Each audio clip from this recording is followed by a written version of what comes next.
বিয়ে এবং তালাক মানুষের জীবনে সবচেয়ে গুরুত্বপূর্ণ ঘটনাগুলোর মধ্যে অন্যতম এবং এটার উপর ডিপেন্ড করে মানুষের সোশ্যাল স্ট্যাটাস, লিগাল স্ট্যাটাস ইত্যাদি নির্ধারিত হয়।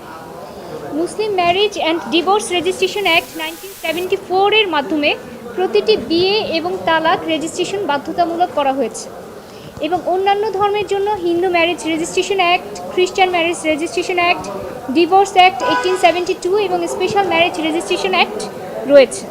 কিন্তু বিয়ে এবং ডিভোর্স ডিজিটালাইজড না হওয়ার কারণে, অর্থাৎ কোনো ধরনের কেন্দ্রীয় ডিজিটাল ডাটাবেস বা ওয়েবসাইট না থাকার কারণে বিয়ে ও তালাকের তথ্য প্রায়ই বের করাটা অসম্ভব হয়ে পড়ে এবং এই সুযোগকে কাজে লাগিয়ে সারা দেশে বিভিন্ন ধরনের প্রতারক চক্র বিয়ে ও ডিভোর্স নিয়ে প্রতারণা ব্যাপক হারে বেড়েছে। আমরা দেখেছি একই সাথে 24 বছরে 23টি বিয়ে করেছে, একই সাথে 114টি বিয়ে করতেও দেখেছি, কাবিন বাণিজ্য হতেও দেখেছি এবং এর ফলে আমাদের যে মামলার সংখ্যা সেটা হু হু করে বেড়েছে। একাধিক বিয়ে করা, আগের বিয়ের তথ্য গোপন করা এবং বিয়ে করে বিভিন্ন মানুষের টাকা হাতিয়ে নেয়া, সম্পত্তি আত্মসাতের মতো ঘটনাও ঘটেছে। শুধুমাত্র ব্ল্যাকমেলিং বিষয়টা সেখানেই থেমে নাই। এই যে বিয়ে এবং ডিভোর্সের তথ্য যখন গোপন রাখছে এবং একাধিক বিয়ে করছে, যারা যেই সব ইনোসেন্ট পার্সনরা না জেনে শুনেই বিয়ে করছেন তারা সামাজিকভাবে হেয় প্রতিপন্ন হচ্ছেন এবং একই সাথে তাদের যে মান মর্যাদা সেগুলো ক্ষুণ্ণ হচ্ছে।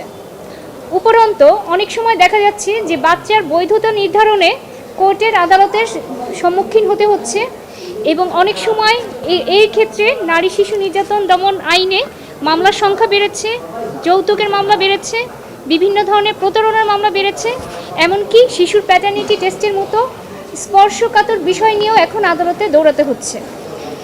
এর পরিপ্রেক্ষিতে 2021 সালের 4ই মার্চ 4 জন ভুক্তভোগীর পক্ষে আমি রিট পিটিশন ফাইল করি।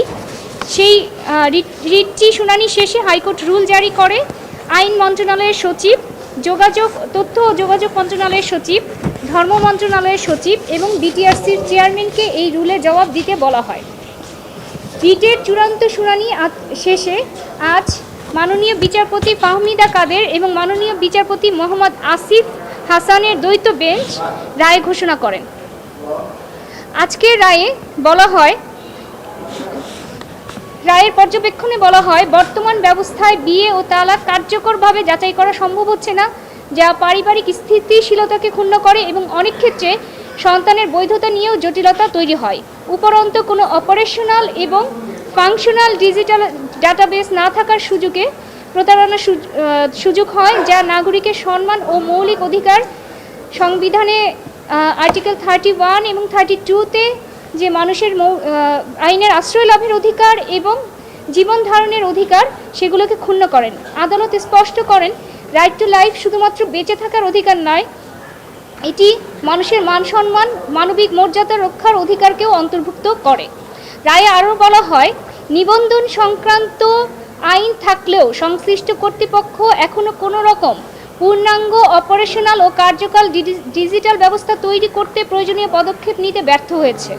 তাই আদালত নির্দেশনা দেন, বিয়ে ও তালাকের সকল তথ্য ডিজিটাল পদ্ধতিতে বাধ্যতামূলকভাবে নিবন্ধন করতে হবে, যাতে প্রতিটি তথ্য সরকারি ব্যবস্থায় সুরক্ষিত থাকে, ডাটাবেস সম্পূর্ণ কার্যকর এবং ব্যবহারযোগ্য হয়। নাগরিকরা, বিশেষ করে নারীরা, যেন সহজেই সেগুলো যাচাই বাছাই করতে পারে এবং প্রতিটি নাগরিক বিয়ের এবং ডিভোর্স সংক্রান্ত বিষয়ে তাদের ডিজিটাল কপি সংগ্রহ করতে পারে। পাশাপাশি আদালতের এই রায়ের নির্দেশনা বাস্তবায়ন করে দ্রুততম সময়ে কমপ্লায়েন্স রিপোর্ট দাখিল করার নির্দেশও বিবাদীদের প্রতি দেওয়া হয়।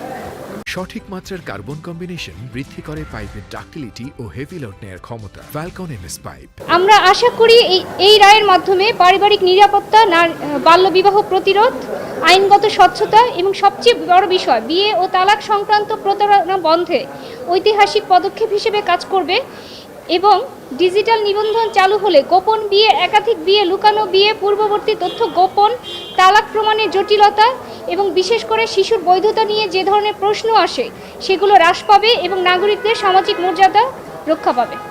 আমরা মনে করি এই রায়ের ফলে আমাদের যে পারিবারিক যে নিরাপত্তা, মানুষের যে মান সম্মানের মর্যাদার যে বিষয়গুলো এবং আগের যে বিয়েগুলো তথ্যগুলো গোপন করে এবং তথ্য করে একাধিক বিয়ে গোপন করা, যে কোনো ধরনের অপরাধ, কাবিন বাণিজ্য এবং প্রতারণামূলকভাবে টাকা আত্মসাৎ, এছাড়া তালাক প্রমাণের যে পরবর্তী জটিলতাগুলো হয় এবং শিশুর বৈধতা নিয়ে যে অনেক সময় প্রশ্ন আসে, যে অনেক সময় দেখা যায় যে একজন নারী একটা ডিভোর্স না দিয়ে আরেকটা বিয়ে করছেন, তখন অনেক সময় শিশুর বৈধতা নিয়েও প্রশ্ন থাকে।